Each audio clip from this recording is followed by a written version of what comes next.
नमस्कार दोस्तों, आप सभी को नाग पंचमी की हार्दिक शुभकामनाएं। आज नाग पंचमी का पावन पर्व है, तो चलिए इस पावन पर्व के शुभ अवसर पर एक ऐसी कथा का श्रवण करते हैं जो न केवल भाई बहन के निश्चल प्रेम को दर्शाती है, बल्कि इस बात की भी साक्षी है कि सच्चे भाव और सद्कर्मों का फल कभी व्यर्थ नहीं जाता। तो आइए भोलेनाथ के आशीर्वाद और श्रद्धा भाव के साथ इस कथा का श्रवण करें। बहुत समय पहले की बात है। एक नगर में एक धनी सेठ रहता था। सेठ अपने 7 बेटों और बहुओं के साथ रहता था। सभी बहुएं आपस में मिलजुल कर घर का काम संभालती थी, पर उन सब में छोटी बहू बहुत ही संस्कारी और विनम्र स्वभाव की थी। एक दिन बड़ी बहू ने घर लीपने के लिए पीली मिट्टी की आवश्यकता बताई और कहा कि जंगल से मिट्टी लानी होगी। सभी बहुएं खुरपी लेकर जंगल चल पड़ी। मिट्टी खोदते समय अचानक बड़ी बहू को एक नाग दिखाई दिया। नाग को देखकर बड़ी बहू डर गई और जैसे ही नाग को मारने के लिए उसने खुरपी उठाई कि छोटी बहू ने तत्काल कहा, जेठानी जी इसे मत मारिए, यह जंगल इसका घर है, इसमें इसकी कोई गलती नहीं है। बड़ी बहू ने उसकी बात मानी और नाग को नहीं मारा। छोटी बहू ने फिर प्यार से उस नाग से कहा, भैया आप थोड़ा किनारे बैठ जाइए, हम थोड़ी मिट्टी निकाल लें, फिर चले जाएंगे। नाग शांत हो गया। बहुएं मिट्टी लेकर लौट आई, परंतु सबके मन से नाग की बात निकल गई। अगले दिन छोटी बहू को नाग की याद आई। वह अपनी जेठानियों को साथ लेकर फिर जंगल गई तो देखा कि नाग वहीं बैठा प्रतीक्षा कर रहा था। छोटी बहू ने स्नेह पूर्वक कहा, भैया क्षमा कीजिएगा, हम भूल गए थे। नाग भावुक होकर बोला, तुमने मुझे भाई कहा, इसीलिए जीवन भर तुम्हारी रक्षा करूंगा, वरदान मांग लो। छोटी बहू बोली, मेरे सगे भाई नहीं है, इसीलिए आपको भाई कहा। अब आप मेरे भाई हैं, बस मेरे सदा रक्षा करना, यही वरदान दीजिए। नाग ने सहर्ष वचन दिया और वहां से चला गया। कुछ दिन बाद वही नाग मनुष्य का रूप लेकर सेठ के घर आया और वहां जाकर सेठ से बोला, मेरी बहन को बुलाइए। नाग की बात सुनकर सब चकित रह गए, क्योंकि किसी को नहीं पता था कि छोटी बहू का कोई भाई भी है। छोटी बहू बाहर आई और नाग ने कहा, बहन तुम मुझे भूली तो नहीं? वह बोली, नहीं भैया, मैं कैसे आपको भूल सकती हूँ। नाग बोला, चलो अब मेरे घर चलो। बहन ने उसकी पूंछ पकड़ ली और चलते चलते एक भव्य महल में पहुंच गई, जहां सोना चांदी और ऐश्वर्य की कोई कमी न थी। नाग की माँ ने छोटी बहू का खूब आदर किया। एक दिन नाग की माँ ने उसे दूध देकर भाई के पास भेजा, परंतु दूध गर्म था और नाग का मुंह जल गया। नाग की माँ को बहुत गुस्सा आया और उसने कहा, बहन को नहीं पता था, इसलिए इसे क्षमा कर दीजिए। नाग अपनी माँ से विनती करने लगा। कुछ दिन साथ रहकर नाग ने बहन को खूब आभूषण व धन देकर विदा किया। जब वह वापस सेठ के घर पहुंची तो उसकी संपत्ति देखकर जेठानियां हैरान रह गई। बड़ी बहू ने लोभवश कहा, अपने भाई से और धन मांगो। छोटी बहू ने नाग से कहा और इस बार उसने पूरे घर को रत्नों से भर दिया। एक हीरे का हार तो अत्यंत अनमोल था, जिसकी चर्चा पूरे राज्य में फैल गई। यह बात उस राज्य की रानी तक भी पहुंच गई। रानी ने वह हार मंगवाकर अपने पास रख लिया। कुछ समय पश्चात छोटी बहू ने यह बात अपने नाग भाई को बताई। गुस्से में नाग ने वह हार रानी के गले में जीवित नाग में बदल दिया। डर कर रानी ने वह हार उतार कर फेंका और छोटी बहू को महल में बुलवाया। उसने सारा हाल पूछा कि हार में ऐसा क्या था जो नाग बन गया। तब सेठ की छोटी बहू ने बताया कि नाग भाई ने यह हार सिर्फ मुझे पहनने के लिए दिया है, इसे कोई दूसरा इंसान गले में डालेगा तो यह तुरंत सांप बन जाएगा। इस बात को सही साबित करने के लिए रानी ने सेठ की छोटी बहू को सांप बन चुके हार को पहनने के लिए कहा। छोटी बहू ने जैसे ही नाग बने हार को गले में डाला तो वह दोबारा हीरे के हार में बदल गया। महारानी ने यह सब होते हुए अपनी आंखों से देखा और रानी आश्चर्यचकित रह गई। अब उसे सेठ की छोटी बहू की बात पर यकीन हो गया। उसने हार छोटी बहू को लौटा दिया और उसे अपने साथ महल ले जाने का आग्रह किया। इतना सब होने के बाद रानी ने सेठ की छोटी बहू को कुछ सोने की मुद्राएं देकर महल से विदा कर दिया। अब सेठ की छोटी बहू घर में सोने के सिक्के लेकर पहुंची। यह सब देखकर सेठ की बड़ी बहू को जलन होने लगी। उसने सोचा कि क्यों ना कुछ ऐसा किया जाए जिससे देवरानी परेशान हो जाए। उसने अपने देवर से पूछा, आखिर तुम्हारी पत्नी को इतने आभूषण और धन ये सब कुछ कैसे मिल रहे हैं? तुम्हें उस पर ध्यान देना चाहिए। यूं ही तो कोई किसी को इतना सारा धन, जेवरात और सोने के सिक्के नहीं दे देता है। पता करो कि आखिर मामला क्या है। भाभी से अपनी पत्नी के बारे में इतना सब सुनने के बाद उसके मन में अपने पत्नी के लिए शक पैदा हो गया। उसकी हर बात को वह शक भरी निगाहों से देखने लगा। एक दिन इस बारे में उसने अपने पत्नी से बात की। खुद के लिए अपने पति से ऐसा सब सुनने के बाद वह दुखी हो गई। उसने सीधे अपने नाग भाई से मुलाकात की और अपने पति द्वारा कही गई सारी बातों के बारे में बता दिया। अपनी दुखी बहन को देखकर नाग को भी गुस्सा आया। फिर क्या था, नाग सीधे अपनी बहन के पति से मिला और बोला, अपनी बहन को जेवरात और दूसरे तोहफे मैंने दिए हैं। तुम्हें उस पर किसी भी तरह का शक करने की जरूरत नहीं है।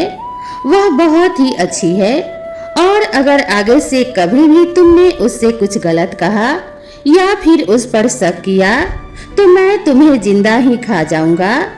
नाग से यह सब सुनने के बाद सेठ के बेटे ने नाग से माफी मांगी और कहा कि आज के बाद से मैं ऐसी बातें बिल्कुल भी नहीं करूंगा। आप मेरे ऊपर गुस्सा मत कीजिए। मैं आपकी बहन को किसी भी तरह का दुख नहीं होने दूंगा। इतना कहकर वह सीधे अपने घर गया और वहां जाकर अपने पत्नी से भी माफी मांगी। उसके बाद दोनों खुशी खुशी साथ में रहने लगे। इसी तरह सेठ की छोटी बहू हर तरह की मुसीबत में अपने भाई को याद करती और वह उसकी हर परेशानी को दूर कर देता। इसी तरह नाग पंचमी का त्योहार शुरू हुआ और सभी महिलाएं नाग को अपना भाई मानकर पूजने लगी और उन्हें दूध पिलाने लगी। यह कथा दर्शाती है कि प्रेम, श्रद्धा और सच्चे संबंधों की शक्ति से अद्भुत चमत्कार घटित होते हैं। इसीलिए नाग पंचमी के दिन नागों की पूजा कर रक्षा और समृद्धि की कामना की जाती है। तो दोस्तों, अब आइए श्रवण करते हैं नाग पंचमी की दूसरी मार्मिक कथा। एक नगर में एक सेठ जी रहते थे। उनके 7 बेटे और 7 बहुएं थी। इन 7 बहुओं में से 6 बहुओं का तो पीहर था, लेकिन 7वीं बहू का पीहर नहीं था।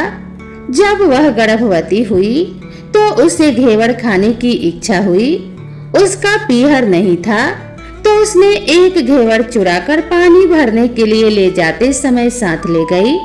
वहां जाकर पेड़ के नीचे घेवर रख दिया और सोचा कि पानी भरकर आराम से घेवर खा लूंगी। जब वह पानी भरकर घेवर लेने गई तो वहां घेवर नहीं मिला। उस पेड़ के पास एक बांबी थी जिसमें एक नागिन रहती थी। वह नागिन भी उस समय गर्भवती थी। घेवर को देखकर नागिन की इच्छा उसे खाने की हुई और उसने घेवर खा लिया। नागिन ने सोचा कि यदि साहूकार की बहू मुझे गाली देगी तो मैं उसे डस लूंगी और यदि कुछ नहीं कहेगी तो इस बिना पीहर की बहू को पीहर दिखा दूंगी। साहूकार के बेटे की बहू ने कहा, शायद कोई मेरी जैसी ही होगी जिसने यह घेवर खा लिया। ऐसा सुनकर नागिन बहुत खुश हुई और उसने अपने बेटों से कहा, तुम इंसान का रूप बनाकर जाओ और साहूकार के बेटे की बहू को लेकर आओ। नागिन के बच्चे इंसान का रूप बनाकर साहूकार के घर चले गए। वहां जाकर उन्होंने कहा, हम अपनी बहन को लेने आए हैं। तब सास ने कहा, पहले तो कभी नहीं आए, इतने दिन कहाँ थे? तब उन्होंने कहा, जब हमारी बहन का जन्म हुआ तब हम नानी के घर गए थे और जब उसकी शादी हुई तब हम परदेश कमाने के लिए गए हुए थे। लड़कों ने बहुत सारे कपड़े, गहने और मिठाइयाँ बहन की सास और जेठानियों को दिए। सास तो अत्यंत प्रसन्न हुई और जेठानियाँ जल भुन गई। सास ने बहू को उनके साथ भेज दिया। बांबी के पास जाकर उन्होंने कहा, बहन हम नाग हैं। उस दिन जब तुमने पेड़ के नीचे घेवर रखा था तब तुम्हारा घेवर हमारी माँ ने ही खा लिया था। उन्होंने तुम्हें अपनी बेटी माना है, इस नाते से तुम हमारी बहन हुई। बहन अब तुम हमारा पूंछ पकड़ लो और डरना मत। उनके कहने पर वह पूंछ पकड़कर बांबी में चली गई। वहां पर उन्होंने उसे बहुत लाड़ प्यार और सुख से रखा। वहीं पर उसने एक लड़के को जन्म दिया। जब उसका लड़का थोड़ा बड़ा हुआ तब की बात है, पड़ोसन ने साहूकार के बेटे की बहू को ताना मारते हुए कहा, अगर तू तेरी माँ की इतनी ही लाडली है तो तू अपने माँ से कहना कि आज तो नागों को दूध मैं ही पिलाऊंगी। पड़ोसन का ताना उसे सहन नहीं हुआ। वह माँ से जिद करके नागों का दूध ठंडा करने लगी। अभी दूध ठंडा नहीं हुआ था कि तभी उसके बेटे ने घंटी बजा दी। घंटी की आवाज सुनकर छोटे बड़े सारे नाग दूध पीने के लिए दौड़ पड़े। जब उन्होंने दूध में मुंह लगाया तो बहुतों का मुंह दूध से जल गया। तब सारे नाग क्रोधित होकर बोले, हम बहन को डस लेंगे। तब उन नागों की माँ ने उन्हें समझाया, इसे मत काटो, यह तुम्हें आशीर्वाद देगी। तब साहूकार के बेटे की बहू ने कहा, जियो मारा नाग नागनी, जियो मारा खड़िया डिया, बीर बीर उठावे देख रो, चीर चीर तो फट जाओ, पनबीर जीता डेवे। थोड़े दिन बीतने के बाद पड़ोसन ने फिर से ताना मारा कि यदि तेरी माँ तुझ पर विश्वास करती तो तुझे 7वें कोठे की चाबी देती। उसने माँ से जिद करके चाबी ली और जब ताला खोला तो अंदर झूले में बाबा नाग झूल रहे थे। उसने बाबा नाग से कहा, सत सिया राम बाबा। उन्होंने कहा, तूने सत सिया राम कर लिया, वरना मैं तुझे डस लेता। तब उसने कहा, आप तो मेरे पिता हो, मुझे कैसे डस सकते हो? और बोली, जियो नाग नागनी, जियो वासुकी नाग, जिन मेरो लाड़ लड़ाया 9 करोड़ को हार। नाग देवता ने उसे 9 करोड़ का हार दे दिया। माँ ने अपने बेटों से कहा, साहूकार की बहू तो अब बड़े घरों में हाथ डालने लगी है, उसे ससुराल पहुँचा दो। नागों ने साहूकार के बेटे की बहू को ढेर सारे गहने कपड़े दिए और उसके ससुराल पहुँचा दिया। कुछ दिनों बाद की बात है, उसका बच्चा झाड़ू तोड़ रहा था। ताई ने कहा, झाड़ू मत तोड़, इतना तोड़ने का शौक है तो तेरे नाना मामा के यहाँ से ले आया होता। सांपों ने यह बात सुन ली और जाकर अपनी माँ से कहा। माँ ने कहा, 2 झाड़ू सोने की बनवाओ और 2 चांदी की बनवाओ और दे आओ। ताई यह देखकर जल गई और कहने लगी, इसके तो ताने मारने से धन बढ़ता है। कुछ दिनों बाद की बात है, बच्चा गेहूं बिखेर रहा था। ताई ने फिर ताना मारा, गेहूं बिखेरने का शौक है तो नाना मामा के घर से ले आता, हमारे यहाँ तो मत बिखेर। सांपों ने फिर सुन लिया और जाकर अपनी माँ से कहा। माँ ने कहा, 2 बोरी सोने के दाने गढ़वाओ, 2 बोरी दाने चांदी के गढ़वाओ और दे आओ। ताई जल गई और कहने लगी, इसे ताना मत मारो, इसका धन बढ़ता है। छोटी जेठानी लकड़ी लेने गई तो वहाँ सांप था। उसने सोचा सबसे छोटी को भेजना चाहिए उसे सांप खा जाएगा तो मुसीबत मिट जाएगी। छोटी बहू लकड़ी लेने गई तो वहाँ सांप बैठा हुआ था। वह बोली, भैया राम राम। सांप ने झट से पायल दे दिए। वह पहनकर छमछम करती चली आई। जेठानियां देखकर जल भुन गई। 2-4 दिन बाद पान की गयो में एक सांप देखा तो बड़ी जेठानी ने सबसे छोटी को पान लेने भेजा। उसने सोचा आज अवश्य सांप इसे काट लेगा। सांप को देखकर छोटी बोली, भैया घर के क्या हालचाल हैं? घर में सब ठीक तो है? सबको मेरा राम राम कहना। सांप ने मुंदरी पहना दी। जेठानियां फिर जल भुन गई। उसका पति दुकान से आया तब जेठानियों ने सिखा दिया कि तेरी बहू के तो सांप बिच्छू से दोस्ती है। साहूकार का बेटा अपनी बहू से रात को कहने लगा, सच सच बता, सांप बिच्छू तेरे क्या लगते हैं जो तुझे काटने की बजाय गहने देते हैं? बहू ने कहा, वो तो मेरे भाई भतीजे लगते हैं। फिर उसने सारी बात अपने पति को बताई। पति ने कहा, तो क्या तेरे भाई भतीजे तुझे ही बुलाते हैं? कभी अपने जवाई को यानी हमें क्यों नहीं बुलाते?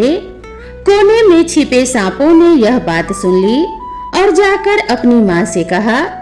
माँ ने कहा, दोनों को बुला लाओ। वे इंसान का रूप बनाकर दोनों को अपने घर ले गए। खूब कपड़े गहने देकर तीनों को विदा कर दिया। इस तरह वहां से लौटने के बाद सेठ की छोटी बहू अपने पति और बच्चे के साथ खुशी खुशी रहने लगी। उसके नाग भाई उसका बहुत ख्याल रखते थे। हे नाग देवता, हे नाग माता, इस कहानी को कहने और सुनने वाले के सभी के घर में सुख समृद्धि के भंडार भरना, ऐसा समृद्धशाली पीहर सभी को देना। नाग देवता की कृपा से सभी के संकट और कष्ट मिट जाएं। तो दोस्तों, आप सभी को यह कहानी कैसी लगी कृपया कमेंट करके जरूर बताएं। कहानी पसंद आई हो तो वीडियो को एक लाइक जरूर करें और अगर आप मेरे चैनल पर पहली बार आए हैं तो चैनल को सब्सक्राइब करना ना भूलें। तो दोस्तों, मिलते हैं इसी तरह की नई कथा और नई कहानी के साथ। तब तक के लिए नमस्कार।